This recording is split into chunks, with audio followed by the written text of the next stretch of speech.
एक बड़ी खबर आंगनवाड़ी के देय को लेकर आ रही है कि आंगनवाड़ी कार्यकर्ताओं के देय को लेकर हाई कोर्ट में पीआईएल दाखिल।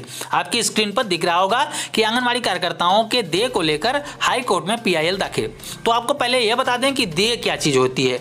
आपके सभी के मन में, काफी ज्यादा लोगों के मन में यह सवाल उठ रहा होगा कि आखिर देय क्या है। तो आपको बता दें कि जो आंगनवाड़ी कार्यकर्ता सीधे रिटायर हो जाती हैं बिना नोटिस वगैरह के, तो उनको कोई भी फंड वगैरह, कोई भी पैसा वगैरह नहीं दिया जा रहा है। तो यहाँ पर मांग यह की जा रही है, इसके लिए पीआईएल दायर की गई है, दाखिल की गई है कि आंगनवाड़ी कार्यकर्ती जब भी रिटायर हो तो उनके कुछ पैसे वगैरह दिए जाएं जब उनको रिटायर किया जाता है। उसी बात को यहाँ पर देय नाम से संबोधित किया जा रहा है। यह खबर लखनऊ में छपी हुई है कि महिला आंगनवाड़ी कर्मचारी संघ उत्तर प्रदेश के अध्यक्ष जो हैं गिरीश कुमार पांडे की ओर से यह दाखिल की गई है जनहित याचिका, जिसको हम पीआईएल बोलते हैं। उस पर सुनवाई करते हुए इलाहाबाद हाई कोर्ट के मुख्य जो न्यायाधीश हैं उनकी बेंच ने केंद्र और राज्य सरकार को जवाबी हलफनामा दाखिल करने को कहा। यानी कि राज्य सरकारों को और केंद्र सरकार को इसके लिए मांग की है, जवाब मांगी है कि आखिर क्यों यहाँ पर आंगनवाड़ी कार्यकर्ताओं को रिटायरी के बाद वहां पर देय यानी कि भत्ता वगैरह क्यों नहीं दिया जाता है। इसके लिए केंद्र सरकार और राज्य सरकार से जवाब मांगा है। कोर्ट ने याचिका का अंतिम निस्तारण करने के लिए अगली सुनवाई जो है, इसकी अगली जो सुनवाई होगी मार्च के दूसरे सप्ताह में तय की है। यानी कि मार्च के दूसरे सप्ताह में इसकी अगली सुनवाई होगी। शायद हो सकता है कि यह लास्ट सुनवाई हो।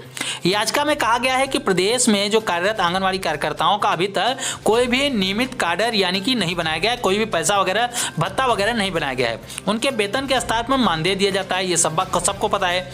याचिका में पश्चिम बंगाल समेत कई अन्य राज्यों में आंगनवाड़ी कार्यकर्ताओं को लेकर की गई व्यवस्था का हवाला देते हुए यूपी में भी इस वर्ग को सेवानिवृत्ति के बाद देयों में भुगतान किया जाए, इसका आग्रह किया गया है। याचिका में दलील की गई है कि ये सुविधाएं न दिए जाने के कारण आंगनवाड़ी कार्यकर्ताओं में संवैधानिक है, आंगनवाड़ी कार्यकर्ताओं की ये संवैधानिक उनका अधिकार है, यह कार्यकर्ताओं का संवैधानिक अधिकार है, उनको यह दिया जाना चाहिए। यहाँ पर साफ बताया गया है कि पश्चिम बंगाल समेत और भी राज्यों का हवाला वगैरह भी दिया गया है, क्योंकि हमने आपको खबर दिखाई है कि पश्चिम बंगाल में शायद 3 लाख या फिर 5 लाख ऐसे रुपए हैं, शायद 3 लाख है कि 3 लाख उनको रिटायरी के बाद, आंगनवाड़ी कार्यकर्ताओं को रिटायरी के बाद दिया जाता है। इसी प्रकार से और भी राज्यों का हवाला देते हुए यहाँ पे कहा गया है कि उत्तर प्रदेश में भी आंगनवाड़ी कार्यकर्ताओं को जब रिटायर किया जाए तो उनको कुछ पैसे वगैरह दिया जाए ताकि उनके आगे का जीवन यापन वगैरह सही से चल सके।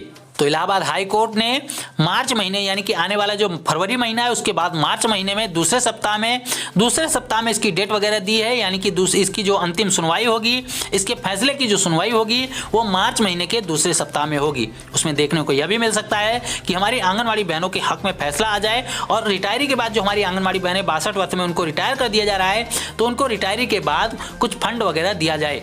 यह इसकी मांग की गई है। पीआईएल में यही चीजें मांग की गई है कि रिटायरी के बाद आंगनवाड़ी बहनों को पैसे वगैरह दिए जाए, उनको फंड वगैरह दिया जाए, दे दिया जाए, जैसा कि पश्चिम बंगाल और अन्य राज्यों में दिया जा रहा है उसी प्रकार से उत्तर प्रदेश में भी दिया जाए। तो आने वाले मार्च महीने के दूसरे सप्ताह में इसका फैसला आने वाला है। अंतिम सुनवाई कही जा रही है, तो हो सकता है इसकी डेट वगैरह आगे भी हो सकती है, क्योंकि कोर्ट का फैसला है, हो सकता है आगे भी इसका डेट बढ़ाया जाए।